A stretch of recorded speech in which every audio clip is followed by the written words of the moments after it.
can think of two reasons as to why you're not disciplined.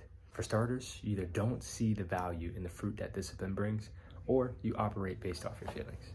Like, let's just be real with each other. I've been there. Obviously, I'm not perfect at being disciplined. We're all on a journey to grow in that way. But let's dive into this video as to why we're not disciplined as human beings, how we can become disciplined, and lastly, I'll fill you guys in on my habits that I keep throughout the day and throughout the week for the most part to practice discipline. Why is discipline even so important? Why should we be disciplined? Why not just do whatever we want whenever we feel like it? Why not? I'm sure just by my tone of voice and me saying what I'm saying, you can see that that's absurd, that we can't run our lives by just doing what we feel like all the time. Discipline is the glue that brings plans and dreams together. Discipline bears fruit that not much else can bring forth. Discipline is so important. I mean, just look at most of the successful people in today's world. They didn't get there just on a whim. They had to be disciplined. They had to have a plan. Not only have a plan, but to stick to it. It's like the bridge, again, between your plans and your dreams. Discipline actually gets you there. And with that being said, my first couple habits for the day are 3 things. I journal by writing 5 things I'm grateful for. Oftentimes I like to start off my mornings in the Word. This morning I was able to get into Psalms 119, read a couple verses from there. Sets the tone for my day. And then I write 5 things I'm grateful for. So I'll show you guys that in my journal right now. So for me today, I was grateful for these things. I try to write at least 5 things every day. Yesterday, 27th, right? And just be consistent with it. Because I believe when you start your day with gratitude, you're able, that's the lens you see the rest of your day throughout. What God has done in your life, what He's doing, things you're excited for in the future. Like the Bible says to rejoice always, pray without ceasing, and in every situation give thanks.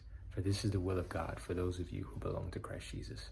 So I strongly believe in starting my day with being grateful. And then I move on to my Spanish lessons with Duolingo. After that, I hit some stretches with my lower back, opening up my hips, and then opening up the inside of my quads as well, just to keep those flexible. I want to be an older guy who is flexible, he's healthy. You know, I don't have to use a cane. Like, I want to be in my 70s and 80s, Lord's will, without having to use a cane. Being able to walk around, having strong muscle. So that takes every day. And just take a look at those 3 things I gave you right there. Let's break down the fruit of those. Perfect example. When I start my day off with gratitude, what's the fruit of that? The day, I'm not saying it's going to be easier all the time, but with the challenges that do come with it, my mind will be stayed on being grateful. My mind will be stayed on heavenly things. That's the fruit of the discipline. The pain of it is having to do it over and over and over again, right? But I'm reading this book called 7 Habits of Highly Effective People by Stephen R. Covey, right? And in the beginning, he's talking about P over PC, production over production capability. It's like the story of the goose and the egg when the man killed the golden goose to get the golden eggs, but there were no eggs in there, right? He didn't take care of the goose so it could keep producing eggs.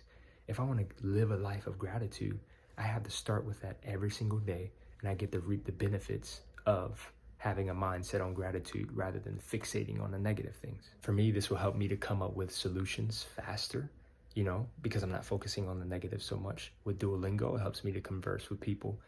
When Florida is becoming mainly Spanish now, or a lot of Spanish people are here. And then lastly, with my stretches, the fruit that I yield from stretching every day and being disciplined is flexibility, strength, a healthy body, right? So you got to think of the why behind it. Why am I being disciplined? What's even the benefit of being disciplined? Now, in all honesty, was I always like this? No.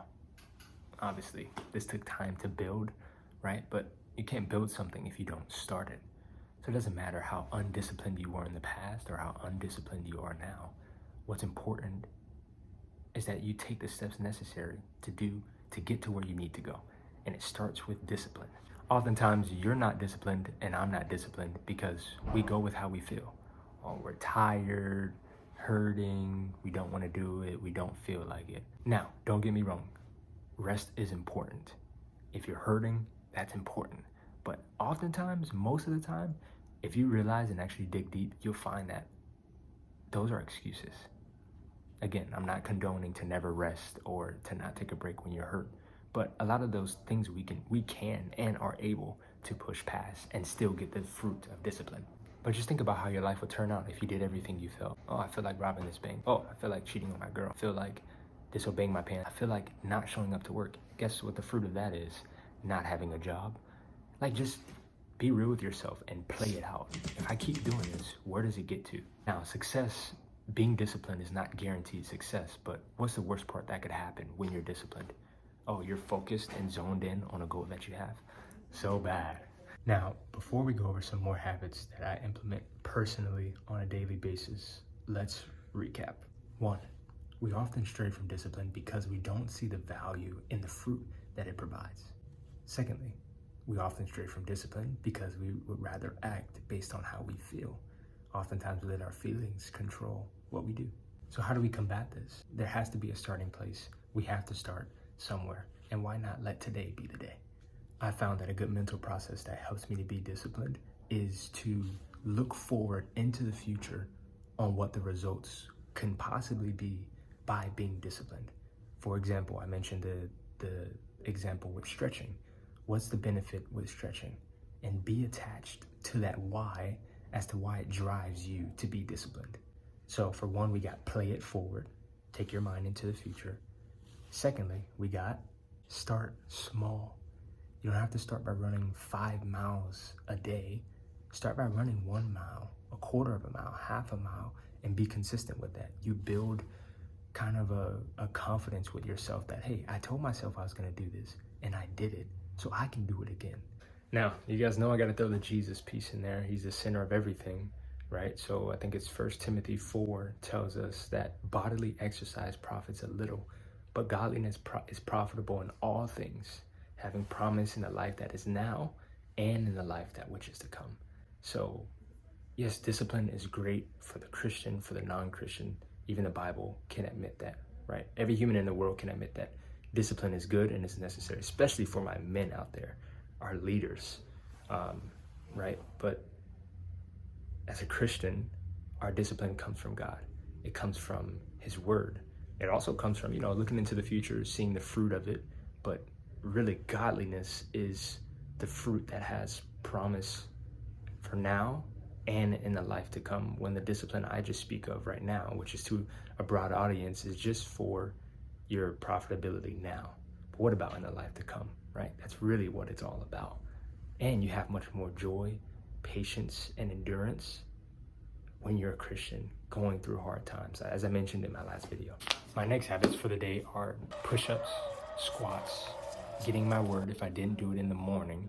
I also read 10 pages a day and have 15 minutes of quiet time. No devices.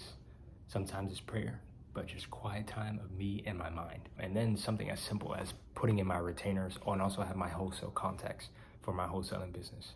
So of all of these, believe it or not, the hardest for me is getting in my word if I didn't do it in the morning. So I'm at work 8-9 hours a day, so it's easy to be back here to do push-ups and squats, right? I still got to be disciplined in that matter, and it does become easier over time, over a longer period of time. But when you're motivated, it's easy. When you're not motivated and you don't want to do it, you're like, well, this is when everybody else gives up. This is when everybody else gives in. If I want to grow to the next level of discipline, right, I have to do it when I don't feel like it. Because why would you just do something when you only feel like it? What good does that bring? If you're watching this, you're probably an adult or a full-grown adult, or maybe you're a young teen, and just know that there's no value in just doing something when you feel like it. There's actually valor and honor in doing things when you don't want to do them. That's part of what being an adult looks like. Another key verse I love to mention here is Hebrews 12:11. Now, in the context of things, it's talking about God disciplining His children when we do wrong. That word can also be interpreted as discipline. And that verse is saying no discipline is enjoyable in the moment, but it's painful. But after, it yields the peaceable fruit of righteousness to those who have been trained by it. So to be trained by discipline, even in Proverbs, train up a child in the way he should go. All in the New Testament, it talks about being trained in godliness. Paul talks about beating his body into submission so that he may not be disqualified, right? Telling other people to do things and he's not doing them. So the point is, discipline is painful. Even when God prunes those who are walking in the path of righteousness, that's painful. He prunes them so they can bear more fruit.